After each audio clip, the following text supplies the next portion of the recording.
സത്യം പറഞ്ഞാല് സയ്യിദുൽ ഉലമയുടെ പ്രസംഗം കേൾക്കാൻ വന്നാണ്. കാരണം സയ്യിദുൽ ഉലമയുടെ പ്രസംഗം 1 മണിക്കൂർ ശ്രദ്ധിച്ച് കേട്ടാ നമുക്ക് ഒരാണ്ട് വാത് പറയാൻ അത് മതി. വേറെ പിന്നെ റെഫറൻസിന്റെ ആവശ്യമില്ല. ഞാനതൊരു മുഖസ്തുതി പറയുന്നല്ല. ഇന്ന് ആ പ്രസംഗം ശ്രദ്ധിച്ച് കേട്ട എല്ലാവർക്കും അറിയാം എത്ര ആഴത്തിലാണ് അഹ്ലു സുന്നത്ത് വൽ ജമാഅയെ മഹാനായ സയ്യിദ് അവറുകൾ അടിസ്ഥാനപരമായി തെളിവുകളോടെ ഏത് സാധാരണക്കാരനും സരളമായി മനസ്സിലാകും വിധം നമ്മോട് പറഞ്ഞത്. ഏറ്റവും അവസാനമായി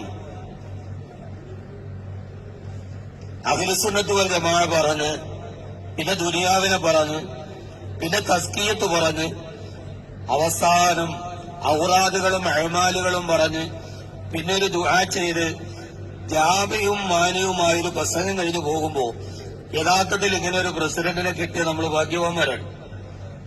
വല്ലപ്പോഴും ഒന്ന് അടുത്ത് കിട്ടുമ്പോ സ്നേഹത്തോടെ ഉപദേശിക്കാനും അവസാനം പോകുന്ന സമയത്ത് ഒരു കാരണവരെ പോലെ, പിതാവിനെ പോലെ തോളത്ത് തലോടി പരലോകത്തേക്കുള്ള ഒരു പാതയത്തെ പറഞ്ഞു തരാനും നമുക്കൊരു നേതാവ് ഉണ്ടാവുക എന്ന് പറയുന്നത് അത് ജീവിതത്തിലെ വലിയ സുഹൃതമാണ്.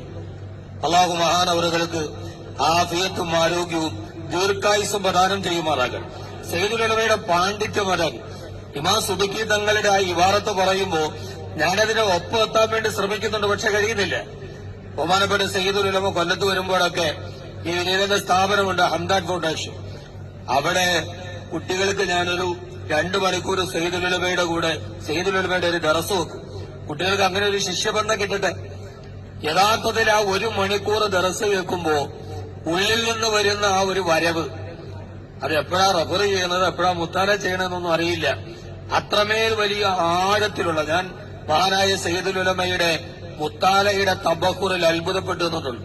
ഞാൻ അത്ര വലിയൊരു പണ്ഡിതനോ വലിയ മുത്താല ചെയ്യുന്ന ആളൊന്നുമല്ല. പക്ഷേ ആ ഒരു വലിയ പാണ്ഡിത്യത്തെ ഇന്ന് അനുഭവിക്കാൻ, നേരിട്ട് അനുഭവിക്കാൻ നമുക്ക് കഴിഞ്ഞു എന്നുള്ളത് ചിലപ്പോ വലിയ താളവും ഈണവും ഒന്നും ഉണ്ടാവില്ല വാദന്മാരെ പോലെ. പക്ഷെ ആ ഒരു വാക്ക് ചിലപ്പോൾ നിങ്ങൾ ആലോചിച്ചാൽ, 1 വർഷം ആലോചിച്ചാൽ ചിലപ്പോൾ നിങ്ങൾക്ക് തീരില്ല. അത്ര വലിയ ആത്മീയതയിലേക്കാണ് മഹാനായ സയ്യിദ് അവറുകൾ നമ്മളെ കൂട്ടിക്കൊണ്ടുപോയി. അള്ളാഹു മഹാനവറുകളുടെ തണലിൽ അള്ളാഹു നിലനിൽക്കാൻ തൗഫീക്ക് നൽകട്ടെ. സയ്യിദുൽ ഉലമയുടെ പ്രസംഗവും കേൾക്കാം, അതൊരു വലിയൊരു മുതലാണ്. അള്ളാഹു ആഫിയത്ത് നൽകട്ടെ. പക്ഷെ ഒരു കാര്യം ഓർക്കണം, ഈ വിമർശനങ്ങളുടെ കൂരമ്പുകളുടെ നടുവിലും എനിക്കിതൊരു പ്രശ്നമല്ലെന്ന് വെറുതെ നമ്മുടെ മുമ്പിൽ മന്ദഹസിച്ച് പറയുമ്പോഴും അതിന്റെ ഉള്ളിൽ തേങ്ങുന്ന ഒരു ഹൃദയമുണ്ട്.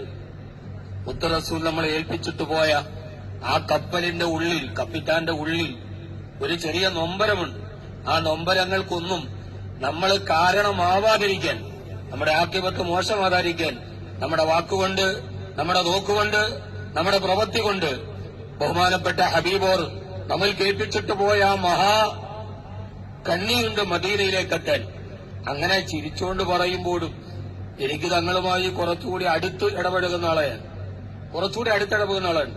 എന്റെ സ്ഥാപനത്തിൽ വന്നാൽ, രാവിലെ വന്നാൽ വൈകുന്നേരം വരെ എന്റെ റൂമിന് തങ്ങൾ ചെലവഴി. തങ്ങളെ അറിയണമെങ്കിൽ തങ്ങളെ പേഴ്സണലായിട്ട് അടുത്തറിയണം, വളരെ അടുത്ത്. ഇത്രയൊരു ശിവങ്ങൾക്കറിയാം, ഇത്രയൊരു പച്ച സാധു എന്റെ അടുക്കൽ വന്ന തമാശയൊക്കെ കേട്ടാ ഞങ്ങള് മണിക്കൂറുകളോളം തിരിച്ചിട്ടുണ്ട്.